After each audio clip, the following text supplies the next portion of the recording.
But that has actually sort of, Up on the Roof has changed to the new title that it's kind of morphed into is Growing Up Italian. So now that's turned into Growing Up Italian, and then we have what I'm doing here at Resorts, which is sort of a concert cabaret format, and it's just the Tony Pace show. But the impersonations, there are certain impersonations that I love to do, like Louis Armstrong. That's one of my favorites.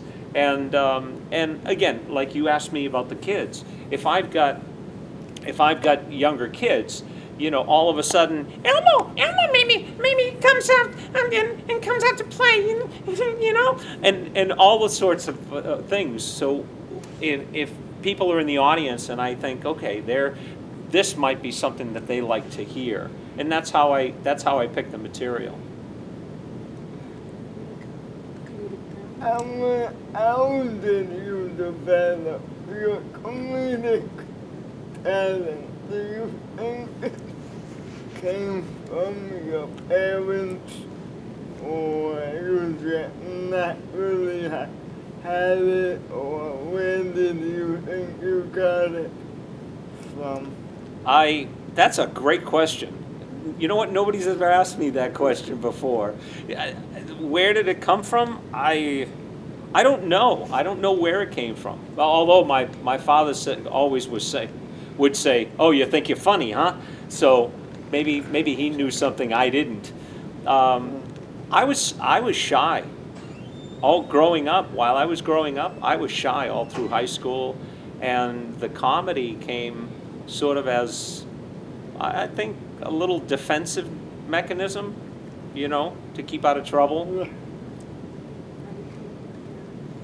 How do you come up with the characters in your show?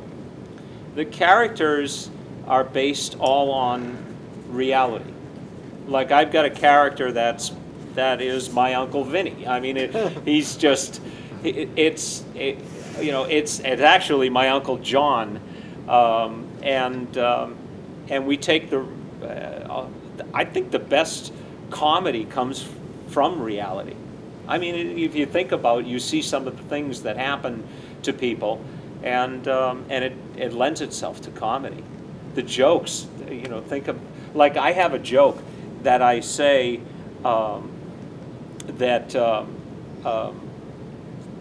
you know, the people remember every lyric on the face of this planet, but they can't remember whether they took their medication this morning. Right? And it's funny because where it came from was my wife said one day, "You can remember every song that you sing, but you can't remember to take your pills." And I said, "Now that's funny." Yeah. And that's where the comedy comes from. It's just seeing life. You know, when you see life in a fun way, and you enjoy life, you see a lot of things that make you laugh. How do you pick the songs that was on that CD? Well, first of all, this is yours, and I'm so happy that you came down. I'll give you this CD, and this is also the song. It's a song that I'm donating all the proceeds to an organization called Veterans Count, and they give 90 cents out of every dollar to a vet to help vets. So that's the awesome thing. But the songs that I picked for my CD were the songs that really meant something to me. There's a lot of Broadway. Ooh. What, you're telling me you like Broadway? And what songs from Broadway do you do? What? Say that again? Broadway songs. The Broadway songs. Some of the I do Phantom, songs from Phantom, songs from Les Mis, songs from oh God, Three Penny Opera. There's there's a number of different shows. there's a song, one of my favorites is called Love Changes Everything. And I don't even know what show it's from. What show is it? You know that. I don't know. Yeah. Are you doing Phantom tonight? Do you want me to do Phantom tonight? Are you hinting that I should do Phantom tonight? Yeah. Then Phantom is in the program tonight. That's how easy it is. Motivational writing.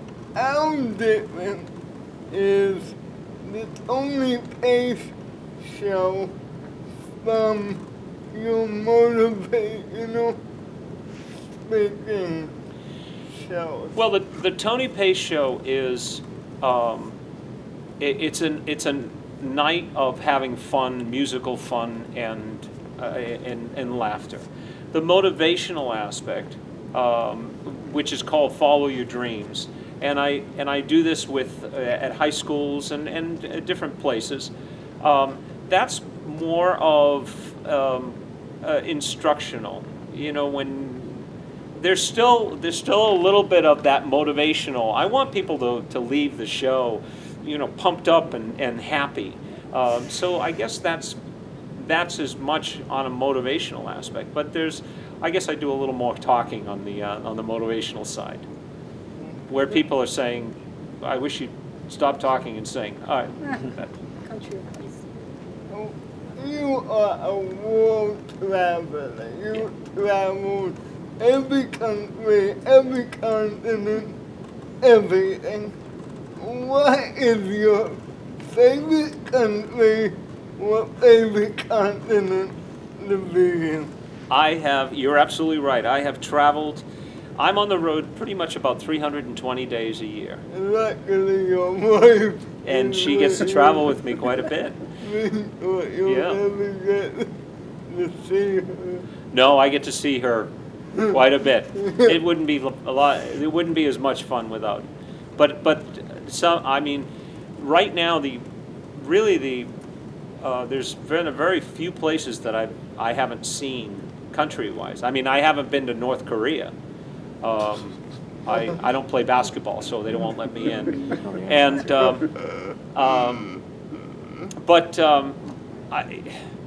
listen, right where we stand is and because of all the travel that I have done, a lot of countries, it's a small world, and a lot of countries are wonderful, but right where we stand is the greatest country, and it's always wonderful to be back home. It's just, you know, the things that and sometimes we take it for granted, what we have in this country. We always think the grass is greener on the other side. Well, I've seen the grass on all sides, and this is a great place to live. Yeah, now your charity, you support charity. Yes. How do you pick your charity? Well, there's two main. I've worked with a lot of charities. I've worked with the cancer societies. I was on the board of directors for the American Heart Association for a number of years. But there are two things that really are near and dear to my heart, and that's the children's charities and veterans. The veterans have taken on a life of their own for me of trying to help. And I've been performing at VA hospitals and lately, like I said, with that veterans count, Yeah. I'm going to be they've asked me to be on the board of directors for Veterans Count as well. Is that in the show tonight? I will sing this. Are you saying that you want me to sing that song in the show? There you go. That's all it takes. Favorite. What is your favorite impersonation? And can you do a little for? My favorite impersonation. Louis Armstrong has got to be my. I see skies of blue, clouds of white, the bright pleasant day, and the dark sacred night. You just have to be careful, because it does It can hurt sometimes. But I love seeing the faces of people when I will announce, and now, ladies and gentlemen, Cher, and they say, who? But that's a girl. And when I start singing Cher, it's very funny to see. I want to thank you for doing this, and there has been, I'm looking forward to seeing the show tonight, and there has been another episode of the Jackie Walker Show, and we'll be back on July 22nd with Drew Gailing from Waitress. Bye. Bye.